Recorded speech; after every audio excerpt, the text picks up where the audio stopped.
Hola amigos, welcome back to my YouTube channel. My name is Emma Bennet and today I would like to speak to you about what I read in March. You're joining me in my rather noisy garden today. There are a lot of birds who have a lot of things to say, so we will just have to try to let them get on. Anyway, so March. I'm wondering if I've actually forgotten about a book or two that I read, because I felt like I read a lot in March, but I've only got 5 books here. But maybe it's because I've got quite a lot of books on the go and ones that I haven't quite finished yet, so I'll count those for April. I don't know, but anyway, this is what I've got. So the first book is Blood of the Lily by S.D. Houston. S.D. Shannon has got a YouTube channel. If you haven't checked it out, make sure that you do. She's a self-published writer and she does lots about marketing for self-published authors, you know, how to go about the process of self-publishing your books. And she also even shares the facts and figures of her sales and what she makes and things like that. So it is definitely worth checking her out. So this was lovely. It's the first part in a trilogy set in Ireland. It's YA fantasy. Let me just read you the back. So, triplet sisters, one dead, one kidnapped, a vengeful leprechaun and a scheming goddess. Can Lily save her sister? When 16-year-old sisters Lily and Rose take it upon themselves to aid a tiny man with a long beard in distress, he curses them into a world of trouble. Lily contends with the grief that lies behind her while trapped in a suffocating, silent world of her own design, and she must now face the threat of what might lie ahead. Whether she believes it or not, leprechauns are real, and in Lure she has made an unfortunate enemy. Now the race is on to save Rose from the deranged whims of an unscrupulous fairy and find out what or who is behind this mysterious turn of events. To find the answers, Lily must face the darkness that plagues her, both inside and out. On the grand stage of this world and the other world, an adventure bursts forth, so chaotic perhaps even Lily can't silence it. So yeah, super great, loads of Irish mythology, which I absolutely loved. I think it's often overlooked for Greek mythology, but yeah, really, really great. Definitely recommend this one. So the next book that I read was Get a Life, Chloe Brown. I hadn't heard of this before, but I heard another YouTuber speaking about it, so I thought I'd check it out. It's part of a series of books all about the Brown sisters. I think this is the first one, but I'm not absolutely sure.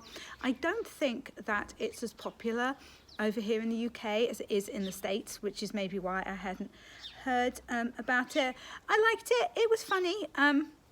Yeah, it was funny and definitely original, and I liked the fact that it wasn't a conventional heroine. So yeah, I would recommend that if you're in the mood for like a romantic comedy kind of thing.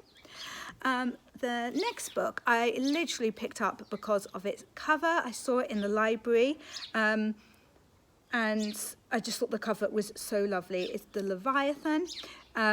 So this is historical fiction with kind of a horror twist to it. Now, if you've been around here for a while, you know that I don't generally like horror at all, but this was completely up my street. It was really great. There are like witch trials and monsters and a little bit of romance and stuff. Definitely, yeah, really, really great. It wasn't very long.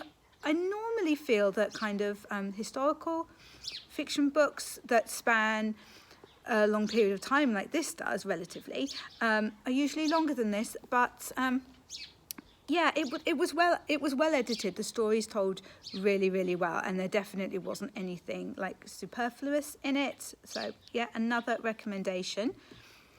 In fairness though, I have to say that I say another recommendation, but I won't actually show any books on this channel that I don't recommend anyway, because I just think as an author myself, I don't think it's a very nice thing for me to do, to kind of say that I don't like somebody else's book, because it could be that it's just not my cup of tea, but you know, I wouldn't want to kind of badmouth anybody else's work. So, right, this one I picked up because of the title, How to Kill Your Family, by Bella McKee.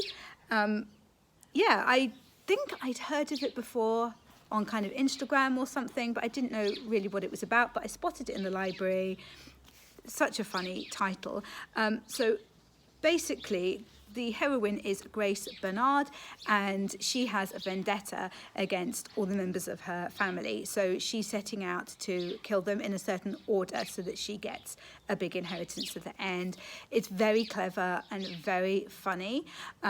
Yeah, absolutely. It's not like, I guess it could potentially be a little upsetting in places, maybe. I'm not sure that it's worth like a trigger warning for it, but it is dark humour, so just bear in mind that if you're not a fan of dark humour, then, you know, don't go for this one, but otherwise, yeah. And then this was my absolute favourite book of the month, A Court of Mist and Fury. So this is the second book in the A Court of Thorns and Roses series, which I think, was it last month that I read that? So I ordered the next one from the library, and I know that people are definitely torn when it comes to this series. I suppose it's a bit like Twilight in that, like, you either love it or you hate it. So I'm not saying that this was like the greatest written fantasy book ever or anything like that, but by golly, I could not put this down. I loved it even more than the first one, and I raced through the first one. I could not wait to get back to this at the end of the day, which is usually when I do my reading. And it was the kind of book that kept me up until very late because I just couldn't put it down. When I had about 30 pages left to go, my husband tried to talk to me, and I was literally like, I love you, but I can't deal with you right now because there's trouble in my book and I need to be with my friends there right now. And he understood. He's good like that. So yeah, it's quite spicy fantasy as well. I know some people, that is a massive bumblebee around me now. Like, come on people, I'm filming. Anyway, yeah, so if you're not a fan of spice, that might put you off it as well. But yeah, really, really great, absolutely fantastic. So romantic as well, proper like don't touch her romance, which I absolutely love. So this was my book of the month.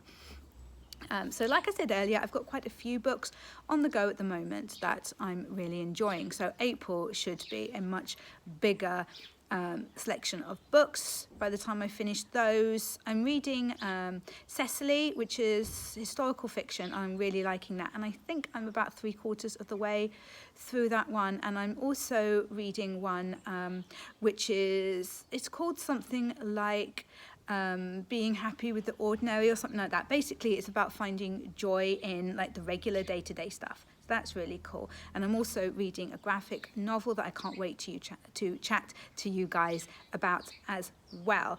Oh, and my daily Stoic book, which I'm doing every day this year. So yeah, there'll be plenty to talk about next month as well. Well, I hope that you have also had an awesome reading month. Please let me know down in the comments if there is anything that you particularly enjoyed and that you would recommend to me. I'm especially enjoying fantasy at the moment, so I would love some fantasy recommendations, especially if they've got kick-ass heroines in them. I will see you again in a new video very soon. There's going to be lots of Camp Nano stuff going on my channel, and if you are wanting to get some writing done, especially if you are taking part in Camp Nano this year, make sure that you come and join in some of my live writing streams. I would absolutely love to have you there. We're really, really supportive and we love cheering each other on. I will catch you in the next one.